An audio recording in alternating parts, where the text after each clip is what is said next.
बिस्मिल्लाहिर्रहमानिर्रहीम, अस्सलाम वालेकुम। आज 19 जनवरी बरोज़ मंगल हम बात करेंगे पीडीएम के इलेक्शन कमीशन के बाहर एहतजाजी जलसे का। बड़ा शोर था, मीडिया में बड़ी हाइप क्रिएट की गई, लेकिन वज़ीर आज़म इमरान खान के एक फ़ैसले ने पीडीएम के गुब्बारे से हवा निकाल दी और 11 जमातें मिलकर किस तरह 2000 से ज़्यादा बंदे इकट्ठे ना कर सकें। जलसे की क्या सूरत हाल थी।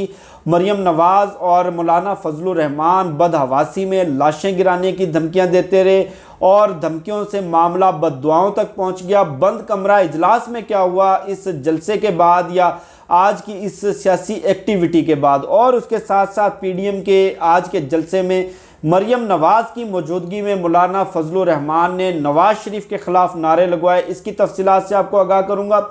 अब वज़ीर आज़म इमरान खान ने बड़ा बोल्ड फैसला किया कि पीडीएम को ये जलसा कर लेने दिया जाए, ये इनका जमहूरी हक है और इनकी सियासी कुव्वत का अंदाज़ा भी कौम को हो जाएगा और कौम को ये भी बासानी समझ आ जाएगा कि अवाम इनके साथ, आम आदमी इनके साथ बिल्कुल भी नहीं है और ये अपनी चोरी बचाने के लिए निकले हैं। जब आप 11 जमातें मिलकर आपका एजेंडा ये हो कि मफरूर मुजरिमों को बचाना है, नैब को ख़त्म करना है, 2 अरब की चोरी को कानूनी दर्जा देना है, मनी लॉन्ड्रिंग के केसेस ख़त्म करवाने हैं, तो फिर आपका हशर वही होगा जो आज हुआ। 11 जमातें मिलकर 2000 से ज़्यादा बंदे भी ना ला सकी। अब 2000 का एस्टीमेट वज़ीर दाखिला शेख रशीद साहब का है। मैं उस जलसे में मौजूद था। मैं अल्लाह को हाजिर नाजिर जान के पूरे ईमान के साथ आपको कहता हूँ कि 2000 बंदा भी शामिल नहीं था। अगर वहाँ पर मौजूद तमाम सहाफ़ियों को, सिक्योरिटी के लोगों को भी शामिल कर लिया जाए तो भी बमुश्किल 1800 लोग बनते हैं। अब रावलपिंडी से इस्लामाबाद के रेड जोन तक जो इलेक्शन कमीशन की बिल्डिंग है, जिस जगह इन्होंने आज का ये जलसा या आज की सियासी एक्टिविटी करनी थी, यहाँ से प्राइम मिनिस्टर हाउस का फासला बमुश्किल 150 कदम का है और सुप्रीम कोर्ट ऑफ पाकिस्तान का फासला 50 कदम का। इस्लामाबाद के कल्ब में वाक़या है इलेक्शन कमीशन ऑफ पाकिस्तान। किसी जगह कोई रुकावट नहीं लगाई गई, किसी जगह काफिलों को नहीं रोका गया, कोई कंटेनर नहीं लगाया गया, किसी को जाने से नहीं रोका गया, कोई रास्ते सील नहीं किए गए। बल्कि जब अपोजिशन जमातों ने मुस्लिम लीग नून और फजलुर रहमान के कारकुन चूँकि ज़्यादा थे और फजलुर रहमान के कारकुनों की तादाद 800 से 1000 के लगभग थी, उन कारकुनों में भी मदरसे के बच्चे, मैं तालिबे इल्मों की बात नहीं कर रहा, तुलबा की बात नहीं कर रहा, 18 साल से कम उम्र बच्चों की तादाद सबसे ज़्यादा थी, जिनको वैगनों में, गाड़ियों में लाद कर वो अपने असातिज़ा के साथ इस जलसे में लाया गया।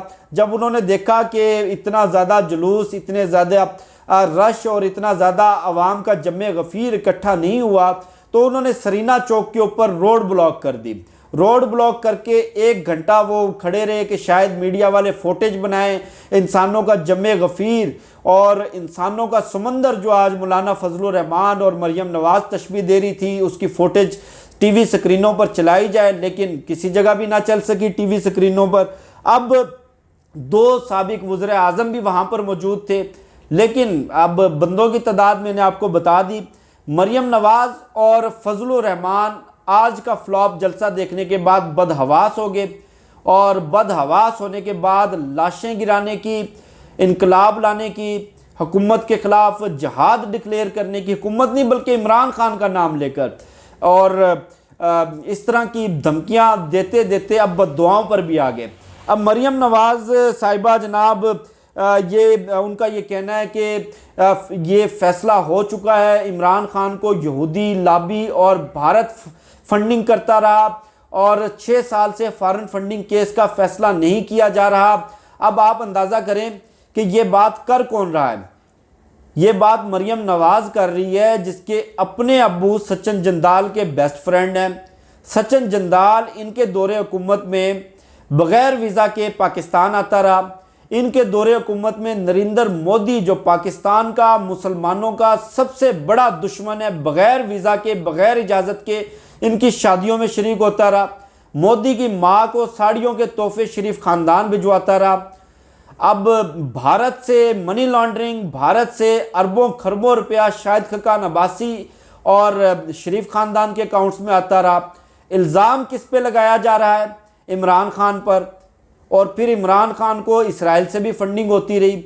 अब ये नानी 420 वो इल्ज़ाम लगा रही है जिसके बाप के दौरे हुकूमत में फजलुर रहमान का जमात का कारकुन और फजलुर रहमान का रहनुमा अजमल कादरी, जो कि उस वक्त नवाज शरीफ की काबीना का वजीर मजहबी अमूर था, वो इसराइल के खुफिया दौरे करता रहा। अब इन लोगों के मुंह पे ज़रा शर्म हया, अब आवाम तो इनको समझ चुकी है, अब इन लोगों को झूठ बोलते हुए ज़रा सा एहसास नहीं होता, ज़रा सी इनको हया नहीं आती।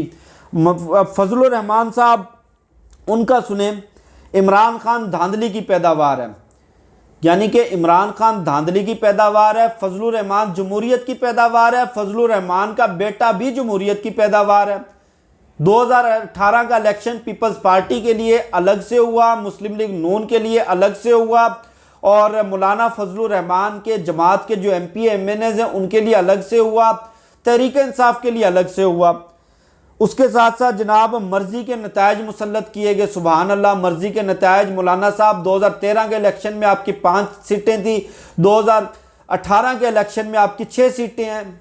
मर्जी के नतायज ये मुसल्लत किए गए कि जिस हुकूमत में, जिस पार्लियामेंट में फजलुर रहमान नहीं, वो पार्लियामेंट भी मंजूर नहीं, वो हुकूमत भी मंजूर नहीं।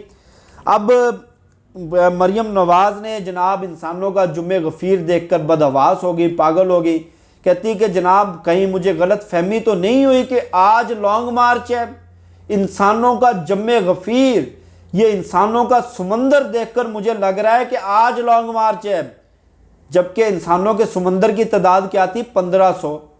फजलुर रहमान जिसको एक सलाब, अवामी सलाब करार देते रहे, अब जो स्टेज से जो पूरी वहाँ पे जो कारकुनों की तादाद थी उसका फासला, अगर कारकुनों की तादाद जो को फासले की सूरत में अगर मैयर किया जाए तो बमुश्किल 15 फुट का फासला था जिसमें तमाम कारकुन जमा थे आज। फिर जनाब फजलुर रहमान साहब पहले तो धमकियाँ देते थे हुकूमत गिराने की और इमरान खान के मुँह पे इस्तीफ़े मारने की और इमरान खान को घर भेजने की, जेली असम्बली को ख़त्म करने की, नए इंतखाबात करवाने की। अब होते होते होते होते इनका इनकलाब सिमट कर अब आ गया सेनेट इंतखाबात और ज़िमनी इंतखाबात में हिस्सा लेने तक। उसके बाद धमकियों से मामला अब आन पहुंचा है बद्दुआओं पर। अब सुनिएगा जनाब, बद्दुआएँ जो नापाक कुव्वतें जिन्होंने इस जेली हुकूमत को मुसल्लत किया, अब अल्फाज पे गौर कीजिए, नापाक कुव्वतें जिन्होंने इस जेली हुकूमत को मुसल्लत किया, अल्लाह पाक से हमारी दुआ है कि अल्लाह पाक इन नापाक कुव्वतों से हमें निजात दे। ये नाजायज़ हुकूमत है, हुकूमत के ख़िलाफ़ जहाद फ़र्ज़ हो चुका है। अब जो इस जहाद से पीछे हटेगा वो गद्दारी का मुर्तकिब होगा, वो कुफ्र का मुर्तकिब होगा। ये फजलुर रहमान साहब जहाद के फतवे बांट रहे हैं, कुफर के फतवे बांट रहे हैं, धमकियों से बद्दुआओं पे मामला चला गया है। और किन नापाक कुव्वतों की बात कर रहे हैं, किसके लिए बात कर रहे हैं, आप खुद समझदार हैं। उसके बाद जनाब मर्जी के नतायज मुसल्लत किए गए, हुकूमत के ख़िलाफ़ जहाद मुसल्लत हो चुका है। इन सारी बातों से गुजरने के बाद बराह रास्त वज़ीर आज़म इमरान खान को इन्होंने जान से मारने की धमकी दी कि मैं एक मौलवी हूँ और मौलवी उस वक्त तक सुकून से नहीं बैठता, उस वक्त तक नहीं टिकता जब तक वो जनाजा ना पढ़ा दे। इमरान खान, जब तक मैं तुम्हारा जनाजा ना पढ़ा दूँ मैं सुकून से नहीं बैठूँगा। अब जनाजा PDM का पढ़ाना चाहिए, जनाजा इस नाम निहाद डाकू मूवमेंट का पढ़ाना चाहिए, जनाजा अपनी उन ख्वाहिशात के पूरा ना होने का पढ़ाना चाहिए, जनाजा मरियम नवाज़ के दावों का पढ़ाना चाहिए, जनाजा अपनी ख्वाहिशात का पढ़ाना चाहिए। अब इस तरह की ज़ुबान, इस तरह का लहजा, इदारों के ख़िलाफ़ इतना जहरीला प्रोपेगेंडा, बदहवासी में जलसा ख़त्म होने के बाद इनका इजलास हुआ। इजलास में एक दूसरे पे इल्ज़ामात लगाते रहे, एक दूसरे पे ज़िम्मेदारी डालते रहे। फजलुर रहमान ने ज़िम्मेदारी डाली मरियम नवाज़ पे, मरियम नवाज़ ने ज़िम्मेदारी डाली फजलुर रहमान पे।